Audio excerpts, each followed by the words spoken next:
سلااو بینارانی خۆشەویستم کاتە و هەم کاتێکتان باش من محەممەد جەلیلم بەرنامەی چونێ دەنجی خەڵک لە شاشە جوانەکەی کەناڵی بادینان پێشکەشتان دەکەم لە بەرنامەی ئەم جاری دەنجی خەڵک هاتووکنە کۆمەڵگەی چڕا لە سنووری قەزای شێخان باز لە دامەزراندنی خوێندکارەکانی دەرچوو زانکۆ و پەیمانگەکان دەکەین با بزانین چەند گرنگە حکوومەت دەرچوانی زانکۆ و پەیمانگەکان لە ئێستادا دامەزرێنن فەرموو بینەریان بەرنامەیە بن.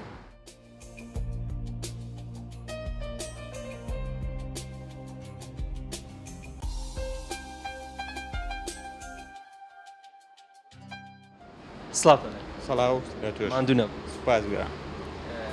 چکارە خەریج زانکۆم خەریزە بەڵێ لە شوێنێک دامەزراوی نەخێر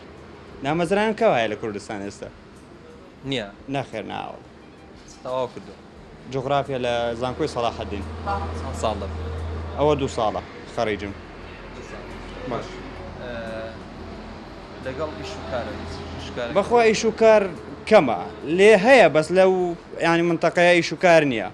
ئیلا لە باژێرەکانیش بەدەست دەکەویت ئەویش هەمووی بۆیتە واستە واستەکاری ئەوەی واسە نەبیت ناتوانێتی شکت لەو زمانەیە کۆمەڵگەی چڕا ینی باسانیش بەدەست دەکەویت نا بەخوا ئیش نییە لێرە ئیش لێرە ئیلا کە خاوەن مولکێک بیان بڵێ دوکانداربی ئەو شتانە ئیشە لێرە وەکی دیش بەدەست ناکەویت لێرە زیاتر لێرە چ ئیش دەکەن خەڵکەکەی خەڵکەکەی بەخوا بە دەخل و دان خەریکە لایە کاڵی کشت و کاڵ و لایەنی دووەم باوی دیکە دوکان و معیشەتی خۆیتەوە ینی زۆربەی بەسەر ڕاتب دەمینێتەوە ئەوەی خوددان معاش و شتانەیە هەوڵت نەداوە لە مەجای خۆت لە مەکتەبێکی دەوام بکەیت بەخوا زۆر داوام کرد لە مەکتەب و شتان ینی پێیانم گوت بە مدیرەکان چۆم کتاب مینە بەس وەلیان نەگرتم ئەوەش هەیە لەوێ ینی بڵێ بچووکو یەکێک مامۆستا خزمیتی ئەو ڕارێکیشت من نابێت واستە واستەکاری بەڵێ لە مەکتەبێک لێرە تەقدیمم کرد کابرا خزمی خۆی برد وەکو من خەریجە ئەو ساڵێک خەریجی کردی من 2 ساڵە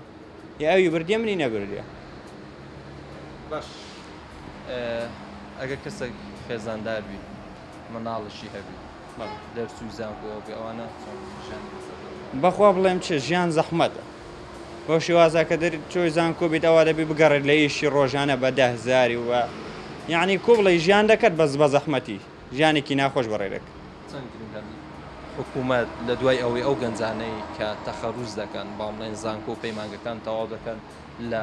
شوێنێکی خۆیان دایم بەمەزرێنن ینی لە هەریەک و لە گواری پسپۆڕەکەی خۆیان بەخوا کەر ئەوە هەبیت ینی بڵێ ئەو کاری قوتابیان بکەن دایان مەزرێنیان قوتابی هەیە تەواوی کردیە پرۆژەی لە بندەستە هاوکاری بکات پرۆژەکەی بۆ تەرتیب بکات یان حکومەت چاوا بڵێ لایەنی مادی هاوکاری بکات ئیش و کار زۆر باش دەبیت بەڵام لێرە ئیشکردن کووە هەندیش خاوەن شەریکەی دەرەوە دێت ئەمەلەی خۆی دەینیت لێرە کەس ئیش ناکرد بەو ڕێگەیە ئێستا من 2 پرۆژەم لە بندەست ینی ئەگەر ئیمکانیەتم هەبیت و پارەم لەدەست بیت دەتوانم زۆر وەزعەکە باشکەم لێرە فکرم هەیە بەس چییە ئیمکانیەتم نییە بارانی لایەنی مادیم زەعیفە چەند گرنگە کەسانی بامڵێن دەوڵەمەند یاخۆ حکوومەت لایەنی پەیوەندیدار یارمەتی و گەنجانە بدرێت بامڵێن فکرێکیان هەیە ئەزمونشیان دەیانەوێ شت تاقی بکەن بەخوا زۆر ینی ئەوە زۆر گرنگە کە حکوومەت لایەنی ئەوریکا ئەوانەی دەوڵەمەندن هاوکاری و کەسانە بکەن کە بزان فکرەیەکیان هەیە پرۆژەیەک دامەزرێن تشتێکی گەورە لێیان بکەن وەزعی کوردستان زۆر باشتر دەبی لەوەی کە ئێستا تێدایە بەس ئەمە زۆربەی پەیوەندیمان بە دەرەوە گرێدایە ئەشیامان و هەموو شتێکمان لە دەرەوە دێت پشتمان بەخۆ نەبستە هیچ پشمان خۆی هەموو پشتی بە نەفت بەستایە لێرە هەر نەفتە و نەفتەکەیە نەفت نەبیت هیچ نامینێت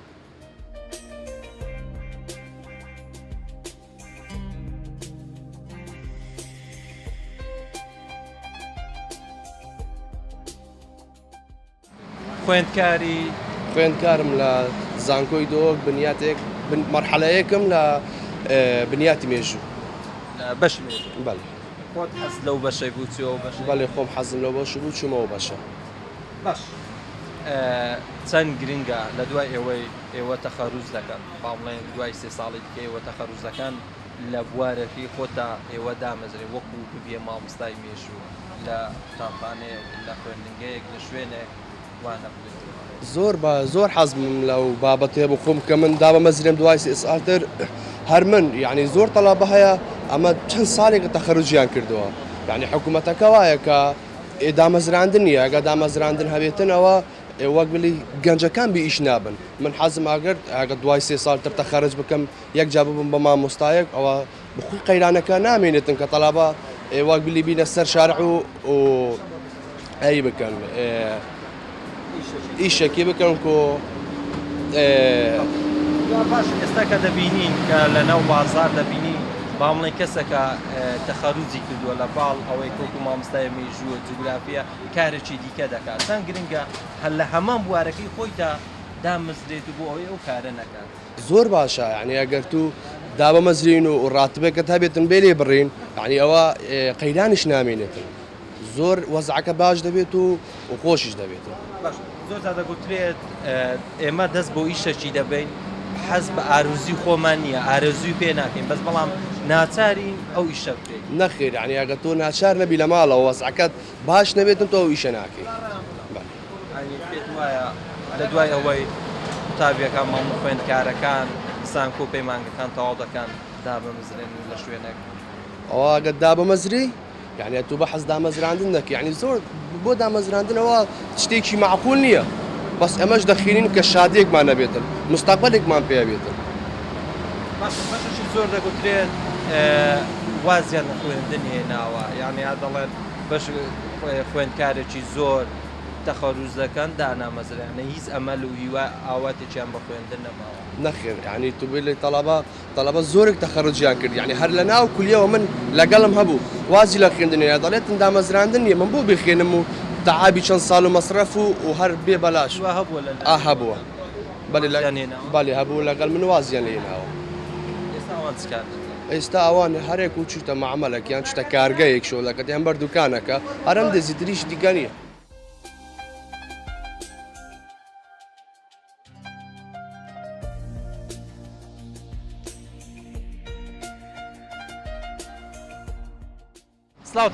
سلااو بۆ تەش خێراتن سەر چاوە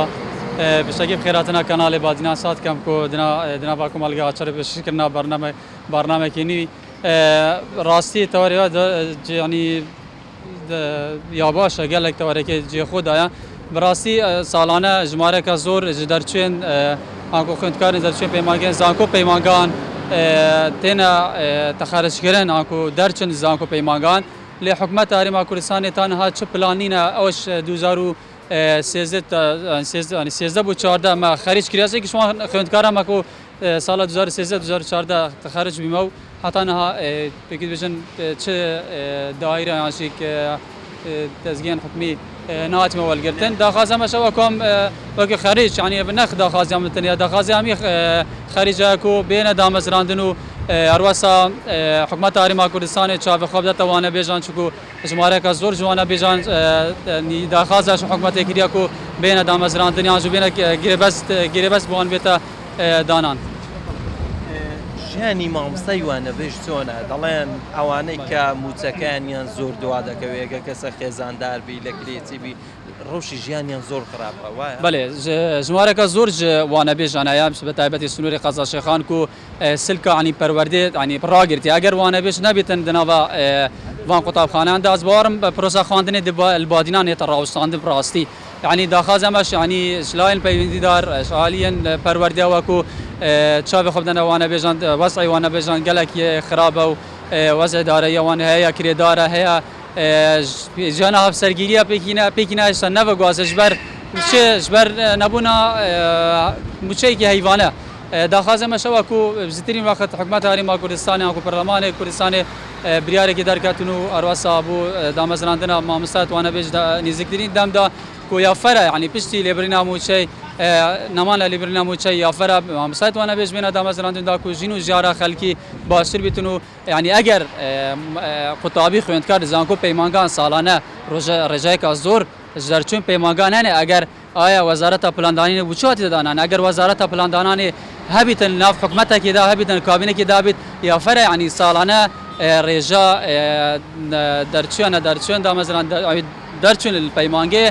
دیار بکات ئایا بۆچی تانەها وەزارەتە پلاندانێنێ ینی ڕێژەیەکە دروست نەدا حکومەتێک و بزانیت کا بۆچی ئەف وانە بێژانە ساڵانە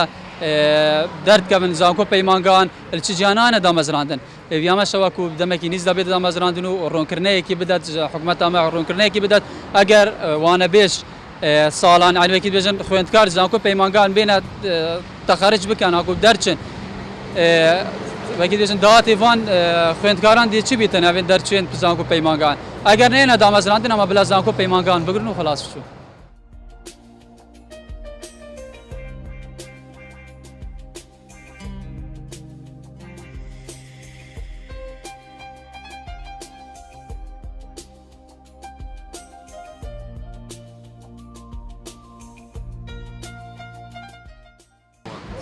والله هۆکار واسی ناچە بێشم پێت خواردن لە کوردستان هەمی فشەیە دیژیوە نییە گەلێکمانێت تەعین بێ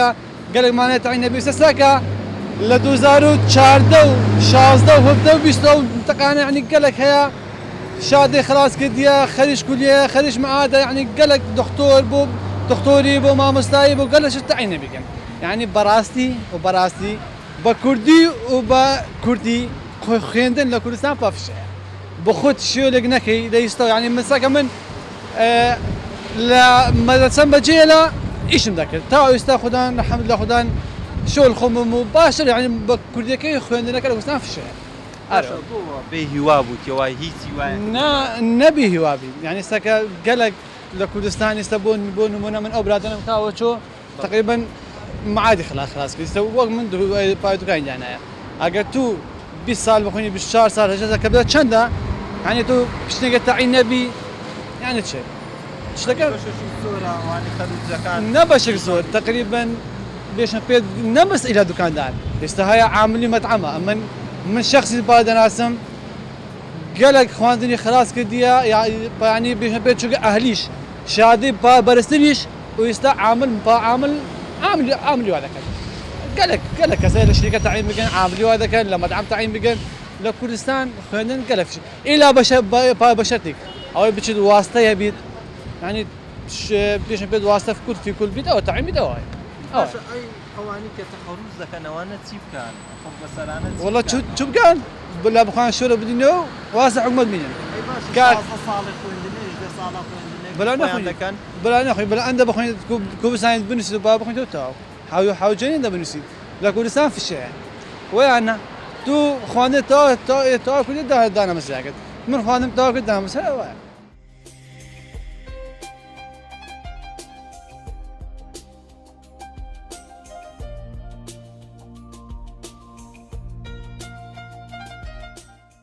سلااوتان سڵاوت لێبێ خوێندکاری بەڵێ پۆلی چەند 12 بەڵێ ئێستا وابزانام لە ناو تاقیکردنەوەکان بەڵێ لەگەڵ تاقیکردنەوەکان چۆن من یەک بابەتیم ئێستا نەم کردووە ئێستا بەڵێ باشە چەند گرنگە تۆ بامڵێن خوا دەکاتە قسمەتی شاڵڵا لە پۆلی 12 تەواو دەکەیت و زانکۆش تەواو دەکەیت لە بوارەکەی خۆتدا دامەمەستێت سەرەتا لێرەوە گرنگ نییە خوێندن و عەلم لە کوردستان بڵێ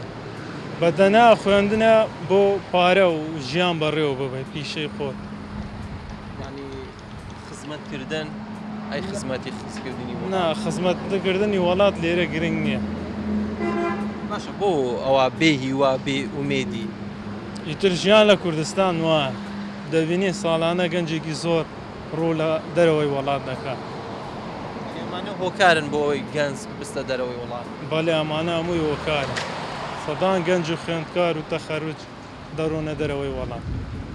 باشە چەند گرنگە حکوومەت ئەو گەنجانە دامەزرێنە کە چ زانکۆی تەواو دەکەن چ پەیمانگەی تەواو دەکرێت زۆر گرنگە یەکەم و دووەم و سێکەم دانەمەزراون لێرانە ئەی چۆن من هێشتا لە پۆلی شەشم هێشتا زانکۆم تەواو نەکردگە ومێدم هەبێت بەوە تەخەروجمە زۆر زیادەگوترێت دەڵێ ئەوانی کەسانی کە دەرچووی زانکۆ و پەیمانگەکان کرێکاری دەکەن یاخۆت لە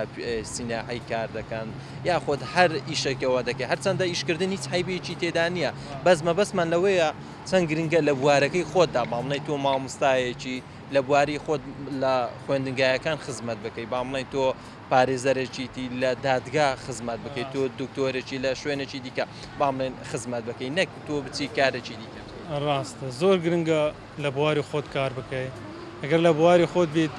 زانیاری زیاترە ئەگەر لە بوارێکی تر بیتن ئەو شتانە دەبینی لە ناو بازارەوانە هەبووە برادرتە بووە لە بوارێکی دیکە کاری حەزی لە غێر بوار بۆ لە بوارێکی دی کار دەکات ئێستا زۆربەی ئاوان زۆر دەکوتری دەڵێ بوارەکانیش حەزوارە زۆکانی خۆمان بەدەستی خۆمان نی حەزوارە زۆر خۆمان بەدەستی خۆمان نییە لە کوردستان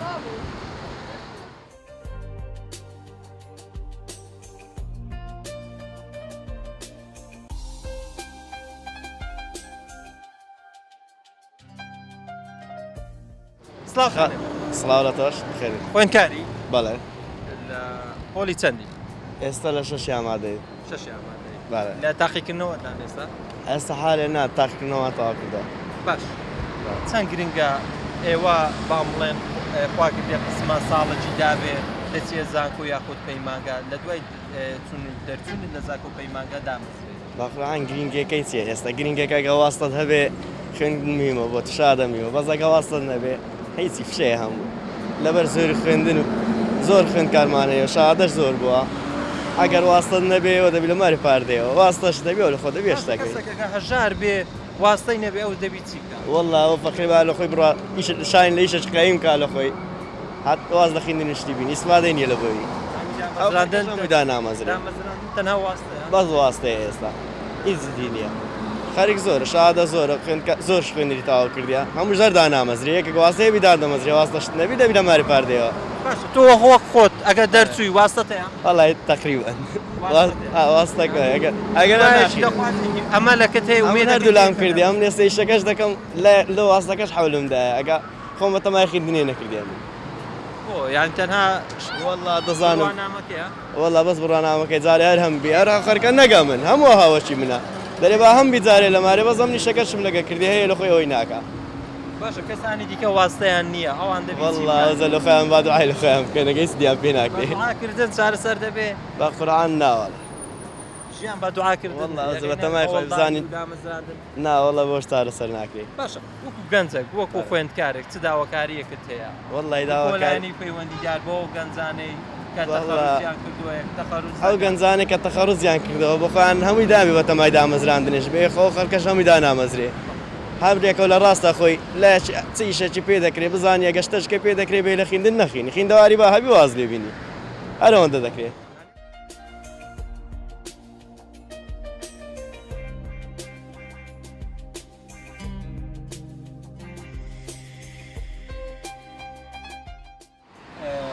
خوێندکاری تۆ بەڵێ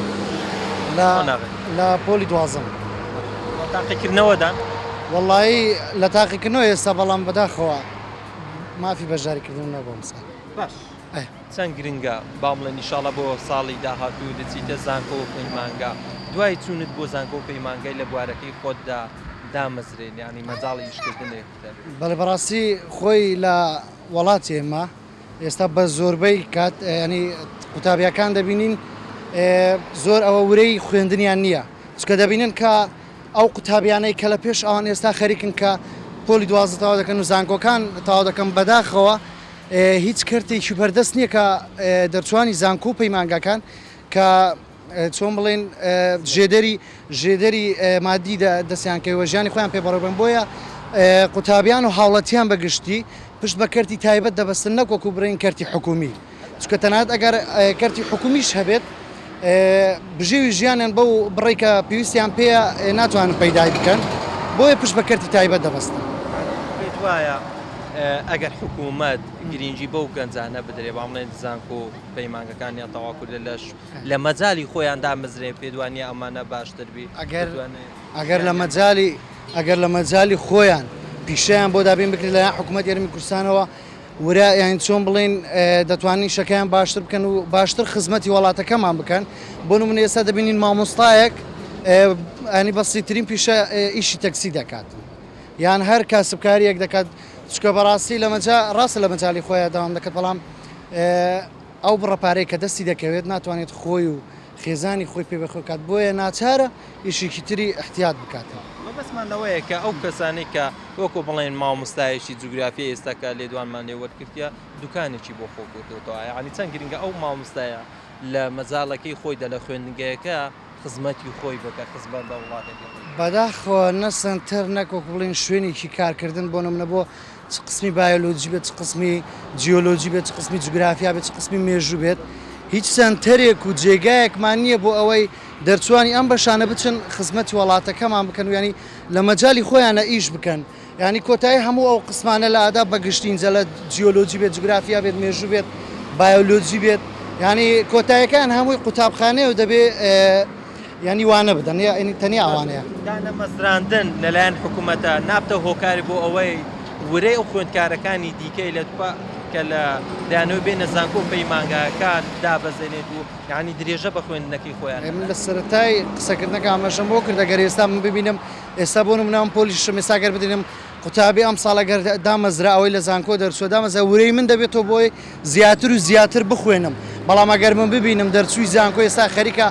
حەماڵی دەکەیان کاسبی دەکە ئەوە نەوعان ما تەسیر لە ورەی من دەکا بۆ خوێندن اینجا ئەگەر حکوومەت یاریمە کوردستان هاوڕێک لە دەرچوانی زانکۆ و دەرچوانی پەیمانگا و تەنانەت هاوڵاتیانیش بکاتەوە بۆ ئەوەی ورەی نەوەی داهاتوومان ینی هەر هیچ نەبێت باشتر نەبێت ئێستا ئەو جیلە ئێستا هیچ بەڵام جیلی داهاتوو هەر لە ئێستاوە ینی ئەوە لە پێشچاوی بێت کە ئێستا دەبینێت دەرچوانی زانکۆ ئیشی خۆیان هەیە و مستەقبەلێکی ڕوون و جوان و گەشیان هەیە ئەوانیش لە سەرەتاییەوە ینی ورایان لەسەر خوێندن دەبێتەوە و مخلیص دەبن بۆ وڵاتەکەی خۆیان.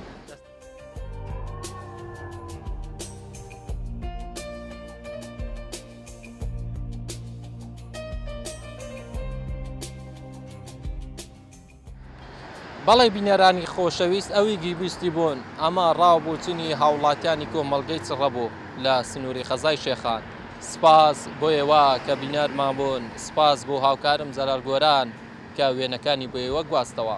تا بەرنامەیەکی دیکە و تا ئەڵقەیەکی دیکە ڕێز و خۆشەویستی من قۆبڵ بکەن بەخوای گەورەتان دەستپێرم خواتان لەگەڵ.